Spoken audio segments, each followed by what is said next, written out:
Welcome to update IAS.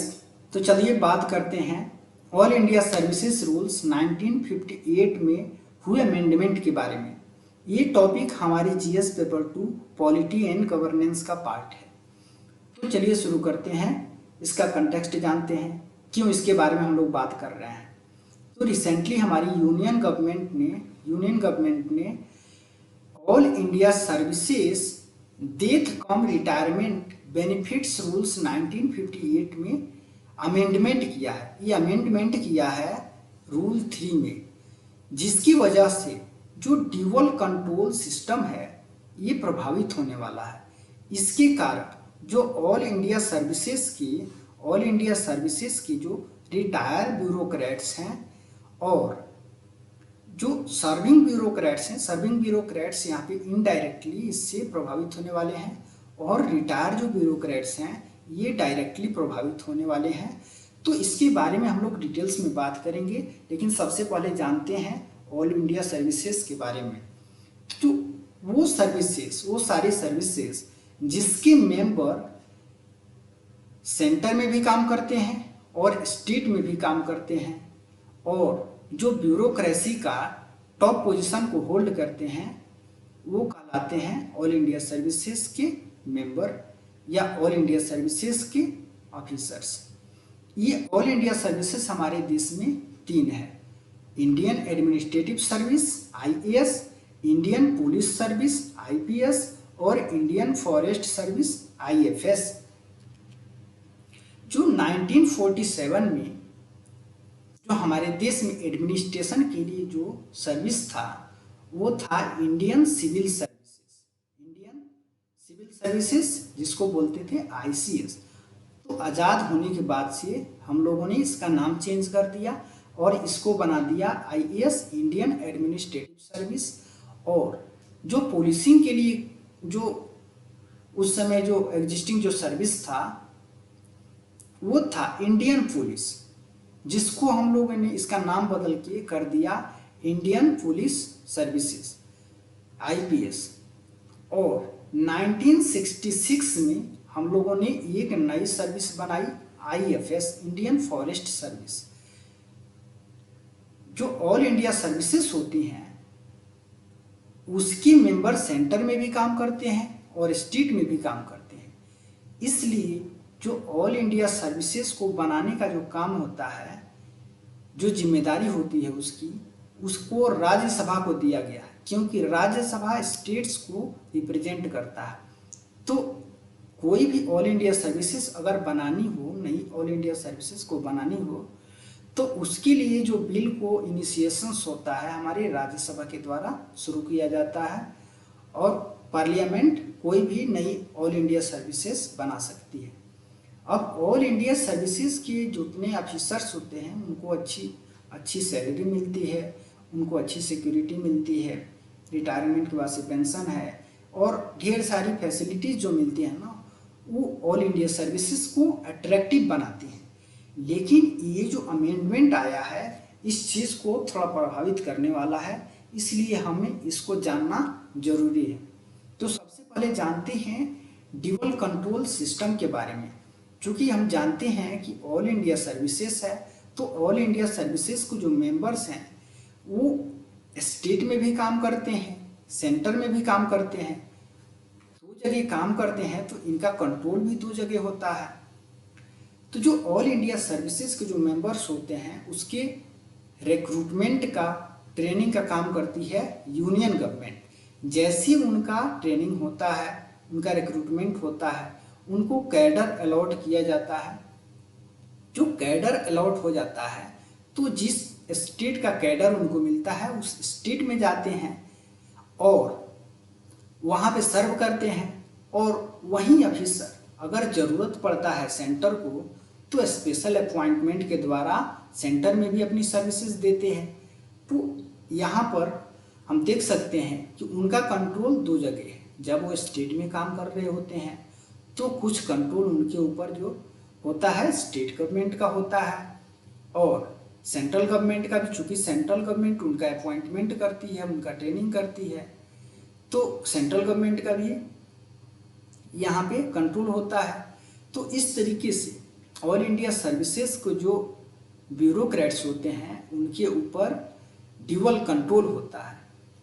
जब cadre state में काम कर रहे होते हैं या ऑफिसर्स, तो उनकी सैलरी देती है स्टेट गवर्नमेंट। लेकिन ऐसा नहीं है कि जो स्टेट गवर्नमेंट अगर सैलरी दे रही है, स्टेट में सर्विस कर रहे हैं, तो सेंट्रल गवर्नमेंट का उनके ऊपर कंट्रोल नहीं है। सेंट्रल गवर्नमेंट का हमेशा कंट्रोल रहता है जो ऑल इंडिया सर्विसेज के जो मेंबर्स हैं। अब आते हैं रूल 3 पे। रूल 3 क्या है? ये रूल 3 है ना, ये कोई नया चीज़ नहीं है, ये पहले से है, इसमें अमेंडमेंट हुआ है। तो जो ओरिजिनल जो है रूल 3 उसको पहले देखते हैं।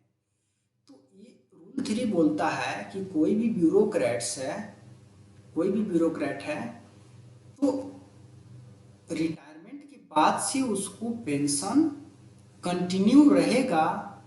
ये इस बात पे डिपेंड करता है कि उसका फ्यूचर कंडक्ट कैसा है। अगर उसका व्यवहार अच्छा नहीं है, अगर वो किसी इलीगल एक्टिविटी में इंडल्ज पाया जाता है, तो उसका पेंशन है ना, उसका पेंशन रोका जा सकता है, उसको घटाया जा सकता है, या ऑल टुगेदर उसको समाप्त भी किया जा सकता है। लेकिन ये सारी चीज़ें करने के लिए स्टेट का, जिस स्टेट कैडर को वो रिप्रेजेंट कर रहा है, जिस स्टेट कैडर में वो काम कर रहा है, काम किया है, सर्व किया है, जिस स्टेट कैडर को, उस स्टेट से रेफरेंस लेना, उसका एक तरीके से अप्रूवल लेना, उसके ऊपर कोई भी कार्रवाई, उसके पेंशन को रोकने के लिए, उसको घटाने के लिए, या उसको समाप्त करने के लिए, उसके ऊपर कोई भी अगर कार्रवाई करनी है, अगर कोई ब्यूरोक्रेट है किसी इलीगल एक्टिविटी में उसको पाया जाता है इन्वॉल्व, तो उसके ऊपर अगर कार्रवाई करना है तो कार्रवाई करेगी सेंट्रल गवर्नमेंट। लेकिन स्टेट से रेफरेंस उसका लिया जाता है, स्टेट गवर्नमेंट का रेफरेंस उसमें जरूरी था, जो पहले का जो ओरिजिनल नियम था उसके अनुसार। लेकिन जो नया नियम बना है ना, तो जो स्टेट गवर्नमेंट का रेफरेंस था जिसको लेना जरूरी था, वो अब हटा दिया गया है। तो अब इसको देखते हैं कि नए में क्या क्या बदलाव। नया जो बोलता है, जो रूल 3 में जो नया अमेंडमेंट हुआ है, वो बोलता है कि कोई रिटायर्ड जो ब्यूरोक्रेट है, अगर वो किसी भी सीरियस क्राइम में अगर इन्वॉल्वमेंट उसका पाया जाता है, ये सीरियस मैटर ऑफ मिसकंडक्ट में उसका इन्वॉल्वमेंट पाया जाता है, किसी भी तरीके का जो दुराचार वगैरह है उसमें, या किसी क्राइम में, किसी जैसे करप्शन वगैरह में, किसी भी तरीके की क्राइम में उसका इन्वॉल्वमेंट होता है ना, तो उसकी पेंशन को रोका जा सकता है, या उसके पेंशन को समाप्त किया जा सकता है फुल्ली या पार्शियली, या उसमें कुछ कटौती किया जा सकता है। लेकिन यहाँ पे स्टेट गवर्नमेंट का रेफरेंस जरूरी नहीं। पिछले जो नया जो ओरिजिनल रूल था उसमें था कि अगर उसके ऊपर आप कोई कार्रवाई कर रहे हैं तो स्टेट गवर्नमेंट का रेफरेंस आपको लेना जरूरी है। लेकिन नए अमेंडमेंट के बाद ये स्टेट गवर्नमेंट का रेफरेंस जरूरी नहीं रह गया है, इसको हटा दिया गया है। इसकी रेफरेंस के बिना ही अगर कोई ब्यूरोक्रेट्स पाया जाता है, किसी क्राइम में उसका इन्वॉल्वमेंट पाया जाता है, किसी मिसकंडक्ट में उसका इन्वॉल्वमेंट पाया जाता है, तो उसके पेंशन को रोका जा सकता है, उसके पेंशन को घटाया जा सकता है, या ऑल टुगेदर उसकी पेंशन को समाप्त भी किया जा सकता है। अब इसमें एक दूसरा इसमें पहलू भी है। दूसरा चीज ये है कि ये बोलता है कि अगर कोई कोर्ट है किसी रिटायर्ड ब्यूरोक्रेट को किसी सीरियस क्राइम में या किसी मिसकंडक्ट में दोषी पाता है, तो उसके ऊपर कार्रवाई सरकार कर सकती है। कौन? यूनियन गवर्नमेंट उसके ऊपर कार्रवाई करेगी। इसका मतलब है कि कोई भी ब्यूरोक्रेट अगर किसी क्राइम में जो रिटायर्ड है अगर कोई भी रिटायर्ड ब्यूरोक्रेट किसी क्राइम में उसका इन्वॉल्वमेंट पाया जाता है कोर्ट के द्वारा, या किसी मिसकंडक्ट में उसका इन्वॉल्वमेंट पाया जाता है कोर्ट के द्वारा, तो उसके ऊपर जो यूनियन गवर्नमेंट है वो एक्शन ले सकती है। और यहाँ पे दूसरा चीज ये है कि एक डिस्क्रिशनरी पावर मिल रहा सेंटर को, गवर्नमेंट को, इस अमेंडमेंट के द्वारा। अगर कोर्ट उसको दोषी पा रहा है तब तो उसके ऊपर एक्शन ले ही सकती है, लेकिन अगर कोई पर्सन को कोर्ट दोषी नहीं पाता है, person is not found to be guilty, अगर कोई पर्सन यहाँ पर दोषी पाया नहीं जाता है कोर्ट के द्वारा, फिर भी अगर सरकार को लगता है कि नहीं, ये जो ब्यूरोक्रेट है इसका इन्वॉल्वमेंट है मैटर में, उसको कोर्ट ने दोषी नहीं पाया है, लेकिन सरकार को अगर लगता है कि इसका इन्वॉल्वमेंट है तो उसके ऊपर कार्रवाई कर सकती है, उसके पेंशन को यहाँ पर समाप्त कर सकती है और उसको एक नोटिस दे सकती है जिसका वो रिप्लाई कर सकता है, उसको अधिकार होगा यहाँ पे, उसके पास में राइट टू रिप्लाई का अधिकार होगा। लेकिन यहाँ पर गवर्नमेंट का डिसीजन फाइनल होगा। कुल मिलाकर जमा बात ये हुआ कि अगर सरकार को लगता है कि कोई ब्यूरोक्रेट किसी क्राइम में इन्वॉल्व है या किसी मिसकंडक्ट में इन्वॉल्व है, लेकिन उसको कोर्ट ने दोषी नहीं पाया, कोर्ट ने उसको निर्दोष साबित कर दिया है, फिर भी अगर सरकार को लग रहा है कि उसका इन्वॉल्वमेंट है, मतलब सरकार का एक डिस्क्रिएशन हो गया, उसको एक विवेकाधिकार पावर मिल गया कि अगर सरकार को लगता है तो सरकार उसके ऊपर एक्शन ले सकती है, उसकी पेंशन को रोक सकती है। तो यहाँ पे जो सरकार है ना, सरकार का जो डिस्क्रिशनल पावर है वो उसको ढेर सारी शक्तियां दे देता है। ढेर सारी शक्तियां क्यों देता है? क्योंकि यहाँ पर सीधा सीधा लिखा गया है इस अमेंडमेंट में कि अगर सरकार को लगता है और दूसरा बात, सरकार का डिसीजन है वो फाइनल होगा। तो इस तरीके से सरकार के पास बहुत सारी पावर आ जाती है जो ब्यूरोक्रेसी को अपने कंट्रोल में रख सकती है इवन आफ्टर रिटायरमेंट। चूंकि ये जो बातें हो रही है ये आपको रिटायर्ड ब्यूरोक्रेट्स के लिए हो रही है, तो अगर कोई रिटायर्ड ब्यूरोक्रेट है जिसको अगर सरकार नहीं पसंद करती है, उसके ऊपर कोई चार्ज लगता है, तो सरकार इस तरीके से उसको पनिश कर सकती है। अब प्रोटेस्ट क्यों हो रहा है? तो प्रोटेस्ट करने का जो काम है, सबसे आगे प्रोटेस्ट करने वालों में है कॉन्स्टिट्यूशनल कंडक्ट ग्रुप। ये रिटायर्ड ब्यूरोक्रेट्स का एक ग्रुप है जो उसको इंटरेस्ट को देखता है। ये कह रहा है कि जो अमेंडमेंट किया गया है उसको वापस लिया जाए, क्योंकि ये जो रिटायर्ड ब्यूरोक्रेट्स है उसके बहुत सारे अधिकारों का हनन कर रहा है। इस जो अपोज करने वालों में बहुत जो रिनाउंड पर्सन्स भी हैं, जैसे हमारे भूतपूर्व हैं यहाँ पे शिवशंकर मेनन हैं, या हमारी NSA रहे हैं, नेशनल सिक्योरिटी एडवाइजर, चाहे होम सेक्रेटरी या फिर GK प्रिविलेज रहे हैं। ऐसे ही बहुत बड़े बड़े ब्यूरोक्रेट्स हैं जो इस मूव का विरोध कर रहे हैं। गवर्नमेंट का आर्गुमेंट इसमें क्या है? गवर्नमेंट का आर्गुमेंट है कि इस तरीके का जो प्रोविजन ला करके देश के सेफ्टी और सिक्योरिटी को इंश्योर किया जा सकता है, जिससे ब्यूरोक्रेट्स जो है रिटायर होने के बाद भी उनके ऊपर एक ऑब्लिगेशन रहेगा कि वो ऐसा कोई काम नहीं करें जिससे देश के इमेज को कोई नुकसान पहुंचे। उनके ऊपर रिटायर होने के बाद भी चेक एंड बैलेंस बना रहेगा। और दूसरा इसमें सरकार का पॉइंट है कि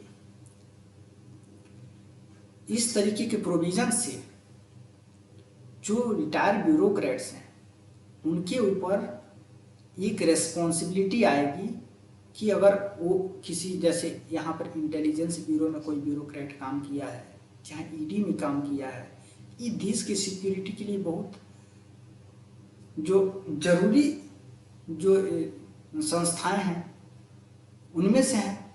अगर इसमें कोई ब्यूरोक्रेट काम किया है और रिटायर होने के बाद से इससे संबंधित कोई इन्फॉर्मेशन है वो पब्लिक में रिवील कर रहा है, तो उससे देश की सिक्योरिटी को नुकसान पहुंच सकता है।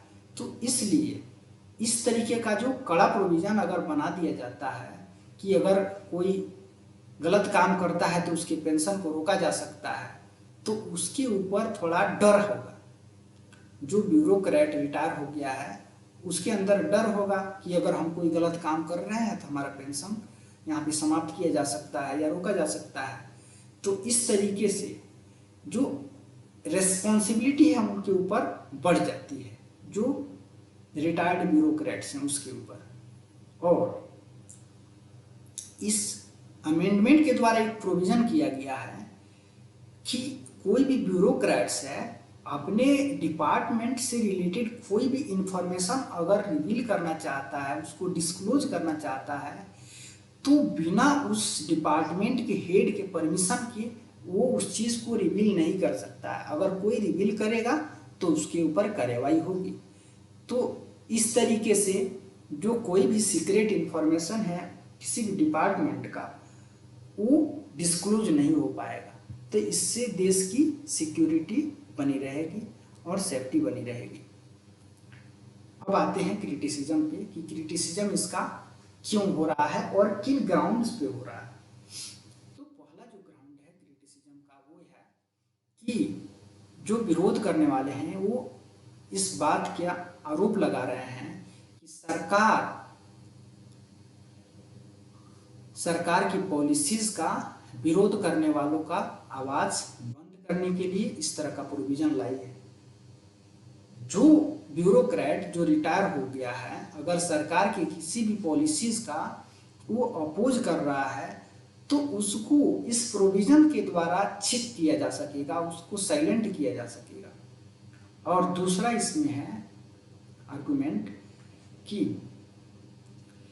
जो एम्बिग्यूटी रखी गई है ना इस अमेंडमेंट में, जैसे रखा गया है कि अगर सरकार को लगता है मतलब यहाँ पे एम्बिग्यूटी है, यहाँ पर क्लियर कट उसने ग्राउंड नहीं बताया कि कौन कौन ग्राउंड है कि आप ये काम कर रहे हैं, आप ये काम कर रहे हैं तो आपके पेंशन को रोका जा सकता है। कुछ भी क्लियरली मेंशन नहीं है। यहाँ पर जानबूझ के इंटेंशनली एम्बिग्यूटी यहाँ पे रखी गई है कि सरकार किसी भी आर्टिकल के पब्लिशन को रोक सकता है, किसी भी इंटरव्यू को रोक सकता है, प्रोटेस्ट मार्च को होने से रोक सकता है, सेमिनार्स को रोक सकता है।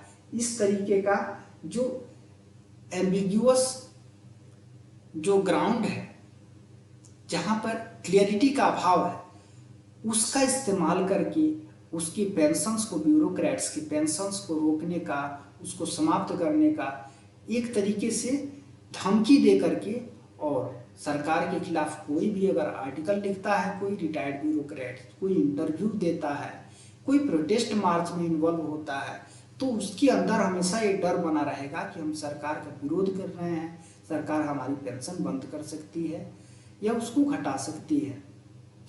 तो एक तरीके से उसके अधिकारों का ये हनन है।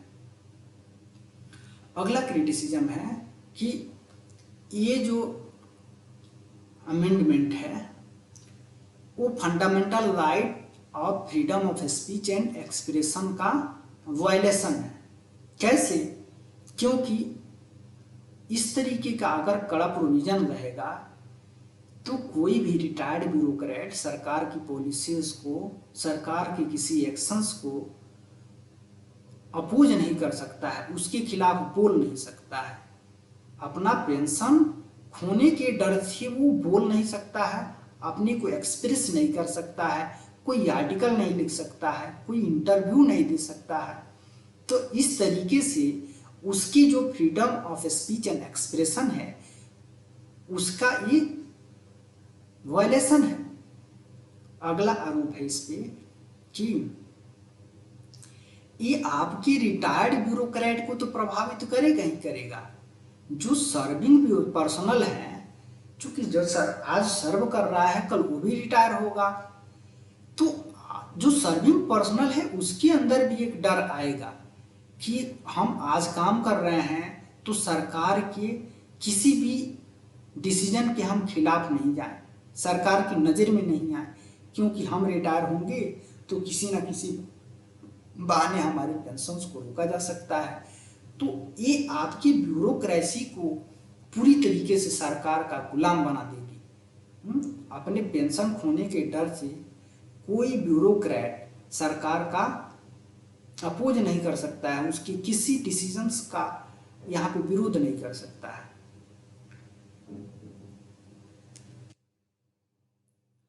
और है अगला जो ग्राउंड है जिसके ऊपर सरकार का क्रिटिसिज्म किया जा रहा है, वो बोला जा रहा है कि जो लोग जो ब्यूरोक्रेट्स आपको रिटायर हुए हैं, वो ब्यूरोक्रेट्स को छोटे मोटे पद को तो होल्ड किए नहीं है, वो बहुत बड़े बड़े पद को होल्ड किए हैं।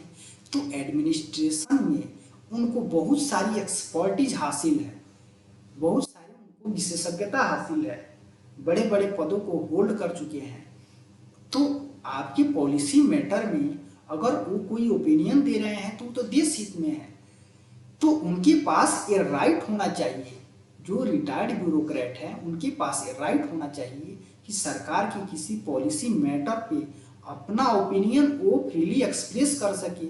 उनके अंदर ये डर ना हो कि हम ये अगर अपना ओपिनियन देंगे तो हमारा पेंशन बंद हो जाएगा या पेंशन में कटौती हो जाएगी। तो इस तरीके से ये देश के खिलाफ भी जा सकता है, क्योंकि हम उसकी एक्सपर्टीज का, उसके एडमिनिस्ट्रेशन में उसके अनुभव को हम लोग यहाँ पे फायदा नहीं ले सकते हैं। अगला जो ग्राउंड है कि ये जो अमेंडमेंट है सुप्रीम कोर्ट का जो और बहुत सारे हाई कोर्ट्स का जो रूलिंग है उसके भी अगेंस्ट है। ये रूलिंग्स है क्या, ये बोलता है इन रूलिंग सुप्रीम कोर्ट और बहुत सारे हाई कोर्ट्स के रूलिंग के अनुसार ये ऑब्जर्वेशन आता है कि पेंशन जो है ना किसी भी एम्प्लॉय का राइट है। राइट क्यों है? क्योंकि पेंशन है ये आपकी सैलरी का ही एक पार्ट है जो आपको रिटायरमेंट के बाद मिलता है। तो कोई अगर ब्यूरोक्रेट है वो रिटायर हो गया है तो रिटायर हुआ है मतलब अपना सर्विस पूरा करने के बाद रिटायर हुआ है। इसका मतलब ये है कि वो जो पेंशन उसको मिल रहा है उसके लिए वो पहले ही अपना सर्विस दे चुका है, काम कर चुका है।